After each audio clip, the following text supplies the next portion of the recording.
The microfactory revolution. Hey everyone, today we're going to talk about coffee, but really we're going to talk about business models. For decades, robotic arms lived in factories, behind cages. They were powerful, but they were huge, expensive, and complex. But something has quietly changed. These arms have gotten smaller, smarter, and dramatically cheaper. So cheap, in fact, that they're starting to leave the factory floor and show up on our streets.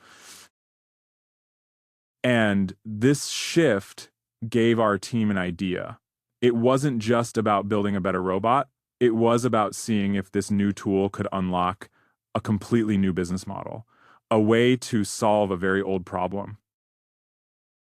And that problem is this. Running a traditional coffee shop is incredibly hard. Not because the coffee is bad or the owners don't work hard. It's because the business model itself is fundamentally flawed. Your two biggest costs, rent and labor, are fixed and high. They don't go away on a slow Tuesday. This creates a trap. To sell more coffee, you need more staff. But more staff means higher costs. So you have to sell even more coffee just to break even. You're running faster and faster on a hamster wheel, but you're not actually getting anywhere. The model doesn't scale. So people have tried to solve this with automation, and over the years, three main approaches have emerged. Let's call them the Silicon Valley model, the Japan model, and the Shanghai model.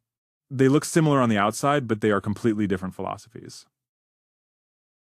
The Silicon Valley model is what you'd expect. It's driven by venture capital and software. Think robot as a service. You pay a huge upfront cost and a mandatory monthly software fee. You're basically licensing the tech, not owning the asset. It's a high-tech, high-cost approach. The Japan model is all about convenience, a legacy of their vending machine culture. Everything coffee, milk, sugary syrups is mixed inside the machine. It's a sealed black box. Simple for the user, but a nightmare for the operator. It's hard to clean, flavors get mixed up, and maintenance is a constant headache. The Shanghai model is different. It's not about fancy software or black boxes. It's about leveraging a world-class industrial supply chain. It's simple. You buy the machine, you own it. Bedio. No mandatory SaaS fees, no vendor lock-in. It's about owning a real asset. So how does the Shanghai model achieve this without compromising on quality? The answer is one critical design choice. It's the most important concept in this whole video. It's called the decoupled architecture. It's actually a very simple idea. You separate the heart from the hands. The heart is a top-tier, Swiss-made coffee engine. Its only job is to do one thing perfectly: handle hot water and ground coffee to make world-class espresso. Nothing else ever touches it.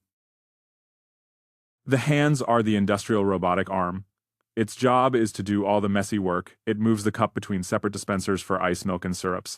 All the complex, sticky, sugary stuff is mixed externally in the final cup. It never goes inside the expensive heart of the machine. This one change solves the biggest problem that has plagued this industry for years. Because sugary syrups and milk never enter the core coffee engine, the risk of clogging, contamination, and breakdowns drops to almost zero. The most expensive part of the machine is protected. So what does this mean for the business? In a typical case, you have three key numbers to watch. The survival line, around 30 cups a day, just covers your daily supplies. The break-even line, maybe 60 cups a day, covers all your costs, including the machine itself over time. But the magic happens at the prosperity line. At 120 cups or more, the machine becomes a serious cash flow generator. And people always ask, if it's so good, why is it cheaper? The answer is that it's not made with cheaper parts. It's made with smarter parts. It uses the same Swiss coffee engine as a high-end cafe.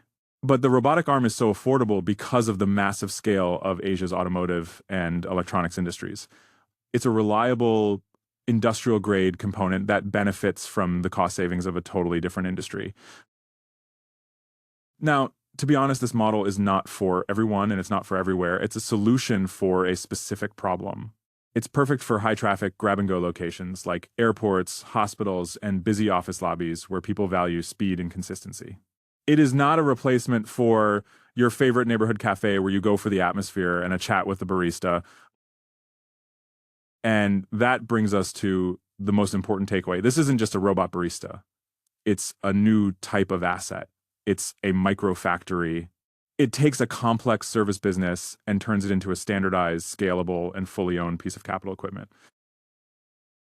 The technology to automate these services is finally here, but the real revolution isn't just the automation itself.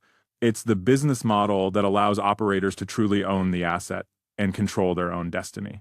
To learn more, visit our website at beverageautomata.com.